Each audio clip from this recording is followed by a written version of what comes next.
I have to brag on some of your staff because you've got Jason Johnson working for you. We call him the son that we'll never have. So he's a Clay County guy. So anyway, Jason is a good contact. He runs the Indiana operation. So. And then Jan come out. Jan Schuler Hicks is your 8th district contact gal. So if anybody has any questions or anything, follow up. Deliver me the biggest margin in the whole state. Bee-stro. Oh yeah. I did DuBois County.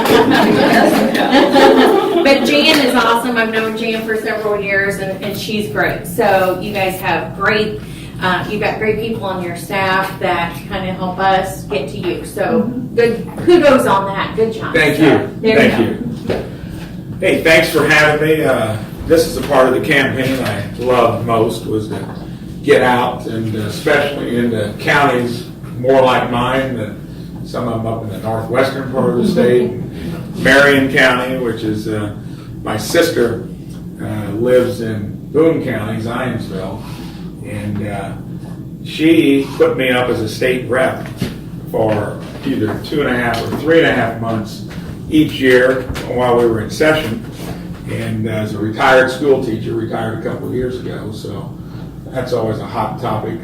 Was something where my own sister was bending my ear every night. And then when I said, "Hey sis, I'm not running for a 3rd term as a state representative because that's a government that actually gets stuff done." I was real concerned about road funding, getting our bridges repaired, and we did that back in 2017.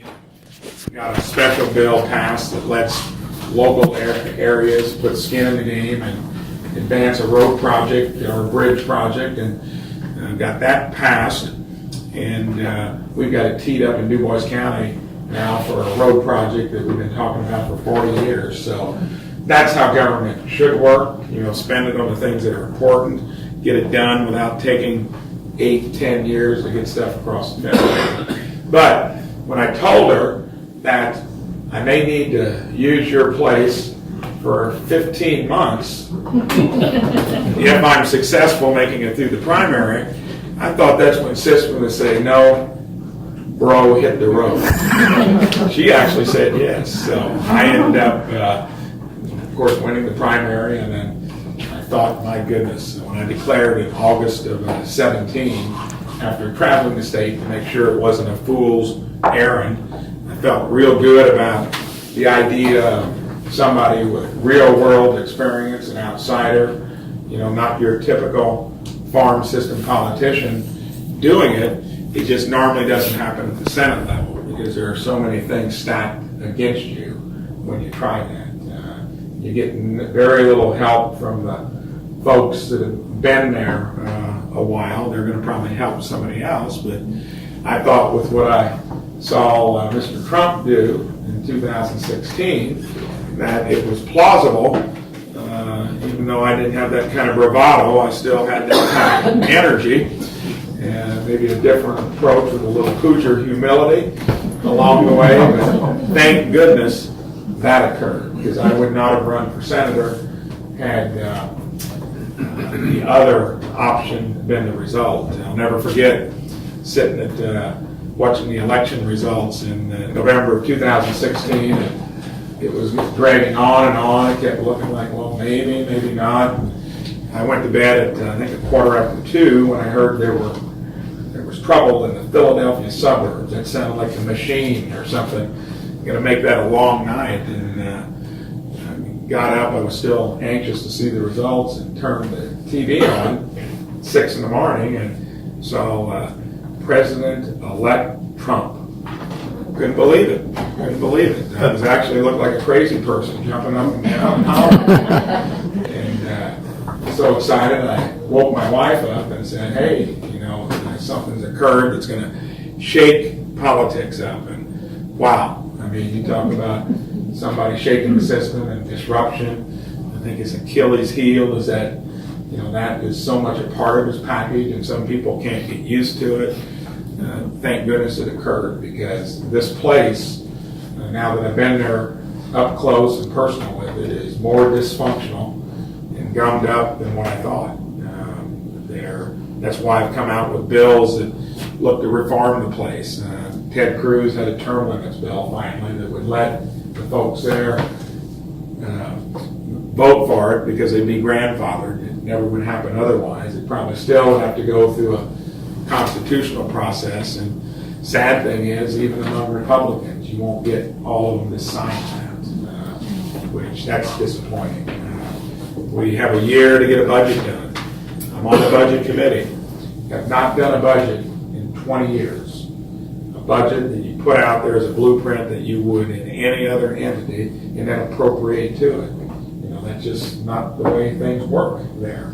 The way things work there is that we run these $850 billion deficits. Nobody seems to be overly concerned about it, but it's now on $22 trillion in debt. And on the budget committee, and here's what the map looks like. We hit $1 trillion deficits years 3 and 4. We're getting up to $1.5 trillion years 8, 9, and 10. And my gut tells me that trajectory is probably closer to true than what ought to be the opposite. So where you start making some hard decisions, rein it in, so that we don't saddle future generations with all this debt. So I don't want to depress you too much here. So, I want to segue back to the campaign. So once I decided to do it and did win the primary, a couple memorable days would have been 2 days after was the first time I got to meet the president. And the Secret Service had gotten with my team and said, this isn't very complicated. Vice President Pence, his wife, and his mom, and you will be at the tarmac to shake hands with the president. And they said, you hop in the second vehicle with us, and we're going to all drive over to Elkhart because he flew into South Bend. They said there could be the exception that he might ask you to drive with him in the Beast, or his limo. Let's call it the Beast. But I shook his hand and was headed to the second vehicle, the Secret Service van, and all of a sudden I hear Mike hop in with me. And you'd think when the President of the United States would do it, it'd make your heart flutter a little bit. And he's the kind of individual that it's the opposite. You feel comfortable, he relates. And all I can tell you, my first 20 minutes unplugged with President Trump was, well, you had to be there to appreciate it. And he congratulated me on running a race, took on, the establishment primary, and, thought, we're going to pull it off. And we needed Indiana and Missouri, and if we didn't carry those two states with how he carried them back in 2016, we were probably going to have a Democratic Senate, so it was that important. But I'll never forget the second subject he migrated to was Bobby Knight. He always likes to relate to something about the local history and culture, and I thought, wow, that's number 2. What else are we going to talk about? Said, what do you think? Want to bring him back into your campaign? And I said, well, it's the president. I said, I guess if you want to, we'll do it. I said that to myself. And didn't hear another word of it until Friday before the general election in November. That week I hear Bobby Knight's coming to the third rally that I would have done. So, and then the third conversation on that first meeting was, hey, I've been working on something for you and I came up with it last night. I thought, my goodness, what's this going to be? And he said, well, I've got a nickname for your opponent.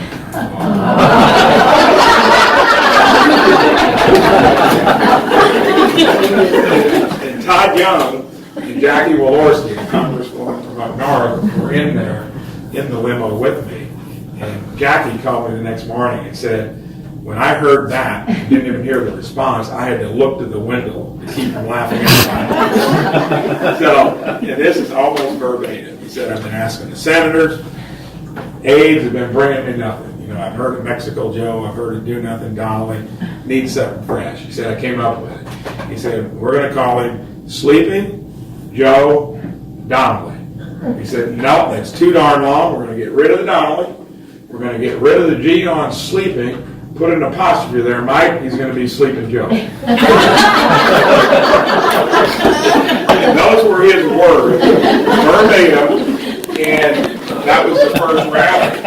And again, for a rookie, although I was comfortable with interfacing, as a business guy, you're going to do that a lot, but you're on a big stage here. There were probably 9,000 people packed into that gym.